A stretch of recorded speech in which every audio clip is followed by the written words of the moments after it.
Welcome back to the Open Mic Broadcast Network, the radio guy, Dr. Mike Prince. It is time to talk X's and O's with our football guru, that is none other than Coach Heiss Northern. Coach, how you doing today, my friend? Everything going pretty good. Getting ready to do a little ripping and running with the daughter. And check out some JV football tomorrow. Some of the games got moved up, but I'm looking forward to it. Yes, sir. Well, we had a pretty interesting weekend that passed up. I want to get your assessments on the games that was and some of the matches coming up for this week, sir. Well, the only game that I saw on TV was part of the Southern game, Southern versus Alabama A&M. I saw a part of that game, and I didn't get to catch any of the other games in the conference. Like I say, with some ripping and running around town.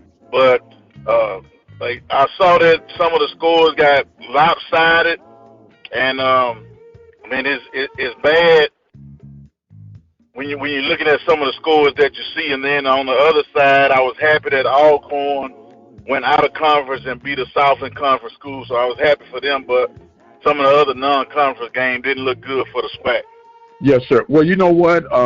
I was real proud of Jackson State and the performance that they put up, even though they gave up 77. They scored 34 against Texas State, which is still a legitimate FBS program, even though it's Group 5. But it was payday for the other schools, and I've had my share on those particular instances. I'm not a big fan of it, but I do understand it. It's part of the only way that we can fundraise, and I'm not going to beat the horse again. But if we start showing up to our games, we don't have to take those kind of games, and we can help offset our own expenses. But that's a whole nother story, right? Yes, sir. And one of the things you have to think about in those games, they can sort of get out of hand in a 2 or 3 minute span. You may have somebody that'll run a kickoff or a punt back for a touchdown. Then you get the ball back on offense. You go 3 and out or throw an interception. Then they hit you with a play-action pass, go back up top. Then they kick back off to you and get another stop. And lo and behold, they scored, like I say, 3 to 4 touchdowns in a 3 minute span where all before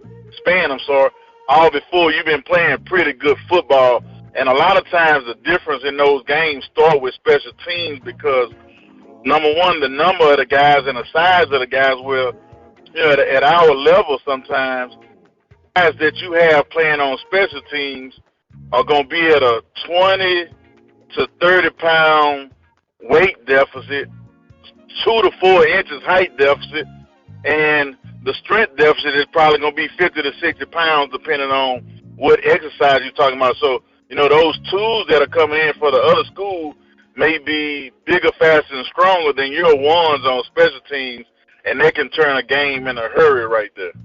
Yes, sir. That was the case. So I would probably be going in for a field goal attempt against SWU, and they got the block, scoop, and score. And, and you can just tell at that point, like you say, you just want the healthy of the student athletes to be the high priority and, of course, for the check to clear. So with that being said, I want to focus on that SWAC battle between A&M and Southern University.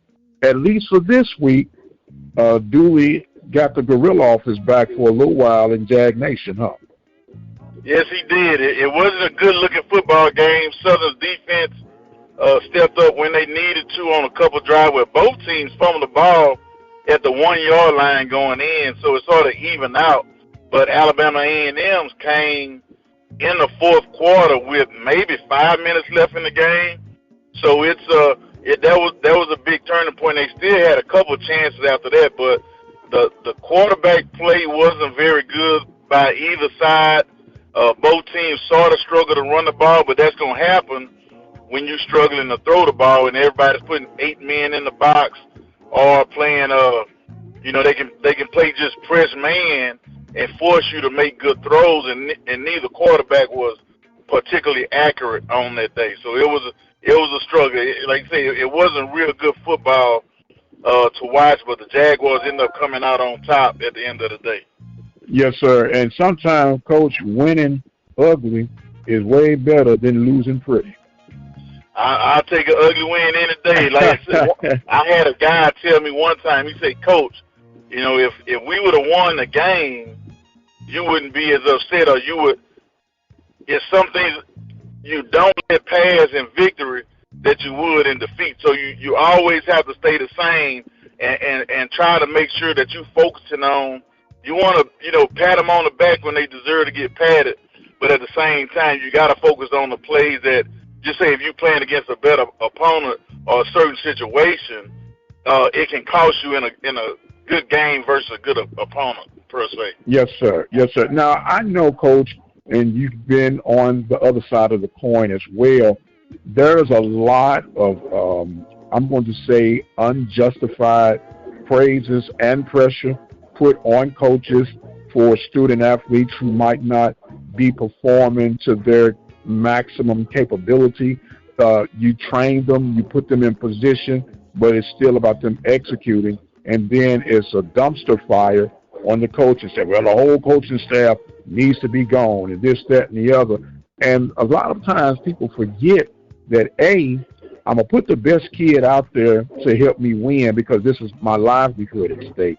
And 2, these people are human just as you and I are, and I know you're a fan, you pay your ticket or you do whatever you do, but it doesn't give you the right to talk to people like they have a tail between their legs.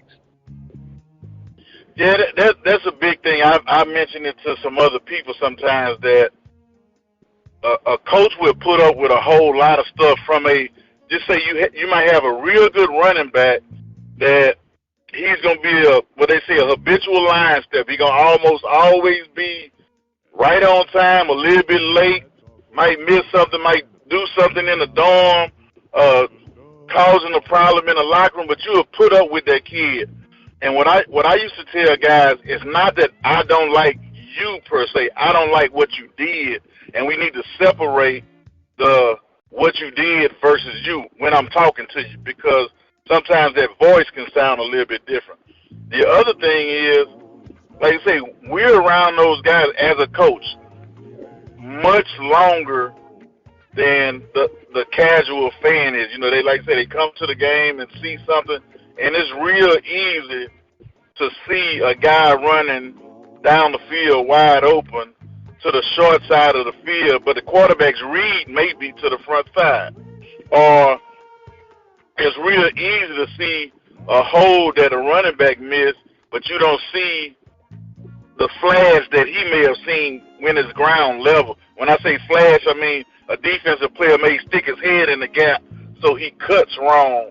You know, just different things like that. Not, like I say, not to make excuses for guys, but you want them to perform well.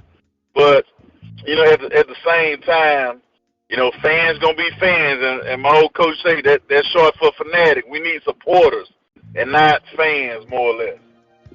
Yes, sir. Yes, sir. Now, when do you believe, other than obviously what I just stated, that fan crosses that blurred line?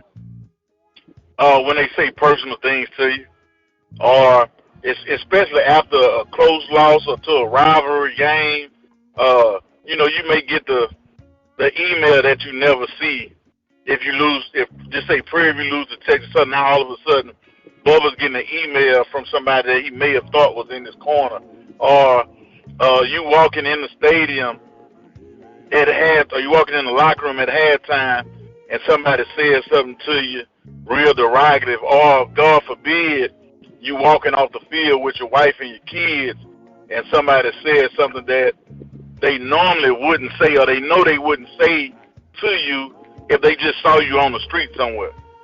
So that's some line stepping right there. That's going a little bit too far, especially if you got kids involved. And I can remember being at a game at Grambling, or a classic game one time, and we had a coach's wife that was sitting in the stands and with the coach's kids, and the people just kept saying negative things, and the wife of the coach just said, hey, can you please not say this about that kid's dad while he's sitting right here? Can you go somewhere else or something? And, you know, that just made them go even further, because like they saw they were getting under that person's skin. So when you got kids and wives involved, I think that's way too far. Yes, sir. Yes, sir. And most of these people, yeah, you might give a little change here and there, but you don't have enough to pay for anybody's salaries or anything else like that. And so, and if somebody come on your job telling you what you can and can't do, it'd be taking a whole different level. But unfortunately, that's the world of athletics that we live in. And it's nothing new, and unfortunately, it's something that's going to stick around with us for a while. Yeah, the bad thing is they don't see anything wrong with that, with saying whatever they want around your wife and your kids. But if you did the same thing to them, you know, they ready to call the laws or, like they say, pop the trunk on somebody. You went Baton Rouge then, man, talking about popping the car, huh? A little bit. Yes, sir. That's okay. Well, look, Coach, we've weathered through this storm. We, I think, are in agreement that the hottest team right now is FAMU. It appears that Jackson State is picking up some traction, even though they lost that conference game to FAMU, divisional conference game as well. Mm-hmm. Who are some other teams that you see are starting to strike their stride on that eastern side of the conference? Well, you know, the East took their lumps a little bit last week. If you think about it, it's still, in my opinion, it's gonna come down to Jackson and FAM. You know, the football gods may see something different, but I see no way a Bethune, a Valley, Alabama A&M with their quarterback play can win the eastern side of the conference. That's my personal opinion. But I still think, and I even think Alabama State, because their quarterback is not, he's not going to push the ball downfield when they need big throws, and his best receiver is, you know, a 5'7", 5'8" kid, so that's going to limit you. Now, he's a great receiver, but it's going to limit the down-the-field plays that he can make, in my opinion. So, like I say, if you look at Jackson had some guys, you know, some 6'1", 6'2" guys that can go and make plays for him. If you look at Florida A&M, they got speed and size that can make some plays. And both of those guys, quarterbacks, are, in my opinion, 1 and 2 on the East. Now, everybody on the West is you got to think about it. Alcorn, Southern, and Prairie View, and even an outside chance, Texas Southern, all of those schools, and Grambling, you know, a little bit further down, you know, they might be a 3B type of ranking, in my opinion. But those couple of schools still going to have a chance at the end of the day, because, like I say, Grambling might beat Alcorn, but they may lose to Southern and Prairie View, and then Prairie View may lose to Alcorn and then lose to Southern, but they're going to beat everybody else. So it's going to come down to the last week of the season, in my opinion, especially on the western side, just like it did last year. Well, that's been the story of the Panthers' life the past 10, 15 years, man. You do well against one for sure, but those other 2 of the 3 that you mentioned in that West, and now that Alcorn is in that West, Southern, Grambling, and Alcorn, you're going to struggle somewhere in between there. If you can find your way to get 2 out of 3 of those guys, you'd be doing pretty good in the West, and that's about any way you mix them and match them. And when you look at this thing, you got some big Western battles. Prairie View at Alcorn, Grambling at Texas Southern. Of course, Southern has a bye this week. What are you looking for in those particular games and matchups? Well, I think the key matchup, Grambling, I think sneakily is getting a little bit better quarterback play from the kid. I want to say transferred from Alabama State. I think he's from that area. Long story short, but I think he is playing better than he did the first couple of games. All right, and then you still have Texas Southern and Body, who can keep him in the game.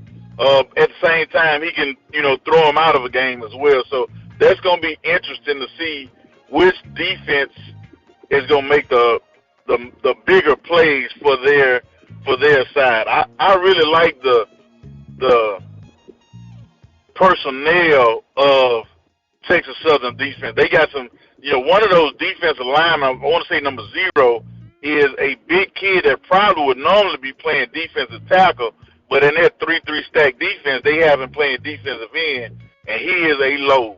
So, but I think they have to make sure they keep putting the pressure on.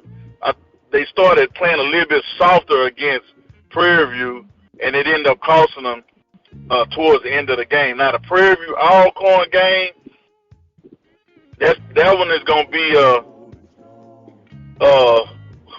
last 3 or 4 minutes, whoever has the ball and whoever defense make the biggest play at the end is going to win that game, in my opinion, because it's going to be two teams that can run the ball with the best of them, but it's going to be that one passing play that's going to make the difference, and who can stay playing zone defense and not have to play man-to-man, in my opinion, that's going to be the difference in winning and losing that ball game late. But yeah. I think it's going to be a good one. I sort of wish I could go to it just to see it in person, because I love Alcorn's campus. I love the enthusiasm down there. It's a great environment. They got the Blues playing in the background, and it's a great place to watch football on a Saturday afternoon. Yes, sir. Coach, now, I've been paying attention to you of late, man. You've been dropping a lot of blues references these past few weeks, man. Are you a blues enthusiast? Man, I tell you what, if you come by my house and I'm cleaning the garage or cooking in the backyard or, before pregame, I'm going to probably be listening to the blues or some Johnny Guitar Watson or something like that 9 times out of 10. But I like the blues. That's what my dad listened to most of the time when we were riding around all the different places, going hunting or fishing or following behind his hometown high school football team. That's what we listened to. So it's some cuts I like. It's getting a little raunchy at times, but it's still good music. Hey, you know what? Life gets raunchy at times, right? And that's what it's all about. Man, some decades ago, Coach, I used to have a blues show on Saturdays from 2 to 6, and we used to call it the Blues Cruise. And, man, you talking about some good old times. And I just kind of picked up on that, so I might have to drop you in on a couple little off-the-air title suggestions that I can drop in your ear that you can add to your repertoire, man. But anyway, back to these X's and O's. Another big matchup is going to be Bethune-Cookman and Jackson. Now, Jackson and Bethune both coming off losses to some FBS opponents. But Jackson, I'm feeling a little bit better about their momentum that they're bringing to this game and the attitude that they're bringing to the game. And to be quite honest with you, I think this is going to be a bit lopsided this weekend. Do you know where that game is being played? It's being played at Jackson, Mississippi, sir, at the Vet. Hey, man, I don't think that game going to be close. I can see a 30-point win, because you got to think about it. Jackson hadn't played at home since last year, So I think they're going to be eager. They're going to be eager to play in front of their own fans. Like I said, they may go stay in a hotel, but they ain't got a long ride to get there. It's in Jackson. I know the crowd going to be amazing, even though Bethune might not bring a lot of people. But I think it might be close for a little bit, because Bethune and they mind still thinking they playing the Coach Prime Jackson State University. But, it's a new guy at the helm. But I think Jackson is going to be close, and then eventually Jackson is going to pull away, and it's not going to be close at the end of the day. That's my opinion. Okay. And another interesting one is coming up on Thursday, Pine Bluff and Alabama A&M. Now, Pine Bluff beat Miles, who happened to beat Alabama State, and A&M is coming off a loss against Southern. How are you seeing that matchup? I think that one is going to be close, and I would go with Pine Bluff. I think they probably going to get a little bit better quarterback play from their quarterback as opposed to the 2 or 3 that Alabama A&M is trotting out, under center or behind center. I think Pine Bluff is going to edge that one out. It might be a 7 to 10 point game, but like I say, from the quarterback that I saw last week, I don't see Alabama A&M being able to make some plays. Now, they have a couple good wide receivers, but, just some of the reads and the throws, the guy was, he's a great athlete, and they probably should run him more because of how athletic he is. But at the same time, just some of the throws that he missed, it was like, in my opinion, it's almost one of those, goodness gracious, man, you got to make that throw. Well, when we talk about, I want to go back to your coaching days for a minute, Coach, and we were referring earlier to how Dooley, survived another week with this victory. You take those moments as a leader because your guys, and when I say your guys, from your staff to your student athletes and to the trainers and everybody, they're looking at how you as the leader are responding to this thing. And a lot of people that have not been in those trenches, in those locker rooms, they really don't understand. It's to a whole nother level when it's us against the world, isn't it? You definitely have to take that opinion sometimes. And I can remember we struggled one year at Grambling, and an old coach, Coach Douglas Porter, that he coached at Grambling, Mississippi Valley, and Fort Valley State. He came in out of the blue and said, "Hey, guys, these kids going to follow your lead. So we want to go out there, and when people pass by practice, we don't want them to know whether we won or lost last week. We want to coach the same."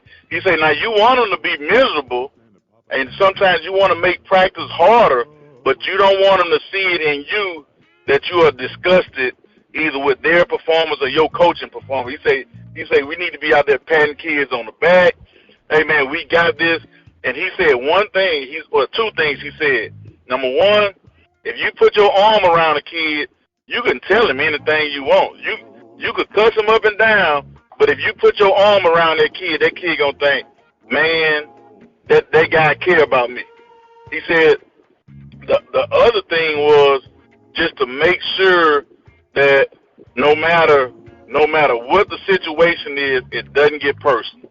You can say one guy the kicker may have missed a 20-yard field goal to win the game, and we're gonna do everything to make it seem like we're okay, but we want to get better. But we're not gonna fuss at that kid, we're not gonna down that kid, but we're gonna do everything to make everybody feel like we are headed in the right direction. So they gonna follow your lead. That was his biggest thing. They gonna follow your lead, and you want to be happy, you want to make improvements.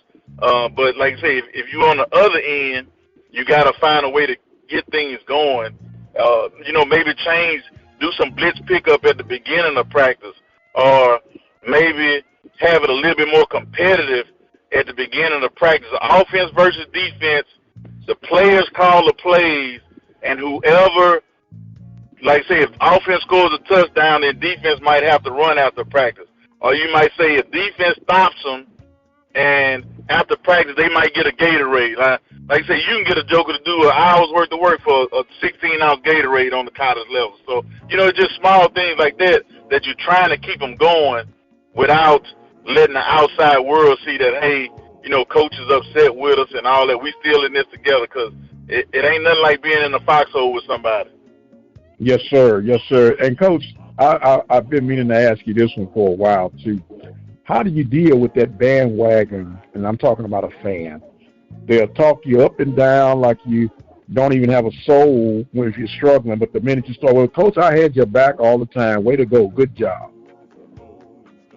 You just have to know. You have to know it comes with the territory. It comes with the territory.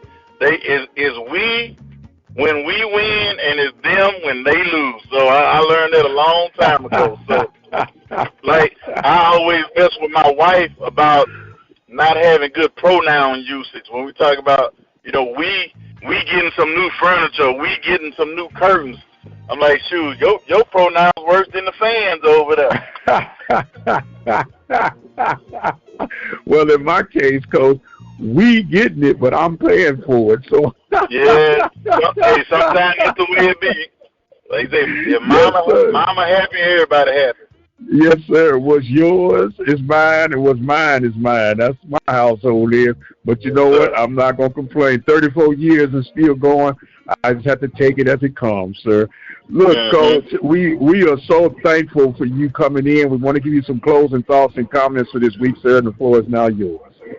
Hey, it's still a whole lot of football to be played, so it's going to get interesting. Like I say, it's going to come down to the last week or two of the season before we know who's going to represent the West. But it's going to be some real good games, and what teams and fans have to do is you can't get in the mode of they beat such and such and we beat them, so we going to beat them. Not everything is independent of one another. So don't worry about who beat who. You just beat who's in front of you, and everything will work out in your favor. But like I say, hang in there with your school, your alma mater, the team that you're rooting for, and because it's going to be a long, exciting ride, in my opinion. Yes, sir. Well, look, I'm going to need your pick of the week, but before that, Coach, you're kind of all over the place, too, when it comes to watching this game. I know you're a Jag for life, and I know you're going to always be there. And then you got ties with Prairie View, Grambling, and Texas Southern. So yes, sir. Who do you root for, man? You root for Jags when they're playing all of them, but who do you root for from week to week, man? It just depends on what coach I like. Or I didn't grow up with cheering for a particular team. I cheered lightly for Southern because my uncle coached there. My mother went to school at Grambling, so when we went to the Bayou Classic, my uncle was coaching at Southern, but we cheered for Grambling 9 times out of 10. So I'm just independent. Now, if you ask me of all the places that I've ever lived in my life that I could move back to, I'm moving back to Grambling. I just like being up there. I had a nice house. The church I went to was nice. They were in love with football at the time that I was up there. We won a few championships. I got married when I was living up there, so I have a fondness in my heart for Grambling. But, at the end of the day, I try to be independent and make sure I'm fair because I am friends with a lot of these coaches. I do respect these guys that, that's on the staff at Grambling. Grambling has, I think, 3 or 4 guys from my hometown that I've been knowing since they were in high school. I know a few coaches at Texas Southern, the staff at Prairie View. I brought Coach McDowell there. Coach Fredericks and I go hunting and fishing together when he's not wrapped up in things. So it's a lot of people that I pull for, and when it's all said and done, it's like one of those, I hope the best man win and don't let the same team beat you twice. Well, translation, Coach, I guess you can definitely say I am SWAC. Yes, I truly am. Ain't no doubt about that, as they say. It ain't no sugarcoated. I didn't grow up cheering for LSU. I didn't grow up cheering for no SEC schools. I grew up cheering for pretty much Southern and Grambling, and I still remember Jerry Rice come and play versus Southern University, man, and I remember Coach Totten and Jerry and them jokers took the tassels out the pom-pom and had them like taped up in their socks or in their belt, and man, I thought that was the most amazing thing in the world, watching them guys run with the little streamers and the towels with their names and numbers on them, man. I think that hooked me on SWAC football right there. That game in particular. Yes, sir. You remind me of a Jerry Rice story when they switched his number at halftime, and he was wearing number 45, and they said, well, where is Rice? And who was this guy number 45? And say Rice had changed the numbers, and Rice was lighting them up. And it's all the things like that, man, that just makes you so proud. When you understand the history of this conference and the legends that have literally come through this conference and are holding up, let me say, the walls of the Hall of Fame, man, it makes you very, very SWAC proud, man. And we proud to have you with the Open Mic family, man. Proud to have you drop these nuggets and these stories. The people are responding well to you. And I just want to tell you, Coach, just keep it coming and keep rooting for your Jag Nation. I'm going to keep rooting for my PV Nation, but we're going to root for the conference as a whole. Yes, sir. Yes, sir. He is Coach Heiss Northern. I am the radio guy, Dr. Mike Prince. Don't forget, follow me on X at the Mike Prince Show.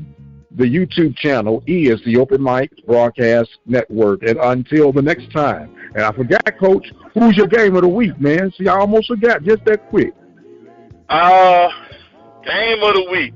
Got to be Prairie View Alcorn. Okay. There you go out and pick a winner. I think I'm going to go with the Panthers in a close one. I think they may get a little bit better quarterback play in the passing game than Alcorn will in the pass. I think both teams going to be able to run the ball. You better have your shoulder pad strapped tight in your mouthpiece then. I'll tell you that if you're playing defense. Yes, sir. Yes, sir. Okay, well, we got you on record for the Panthers this week, and I appreciate that. I need all the help I can get this week, sir. I am the radio guy, Dr. Mike Prince. Hey, until the next time, you guys be blessed, and we'll see you on the other side.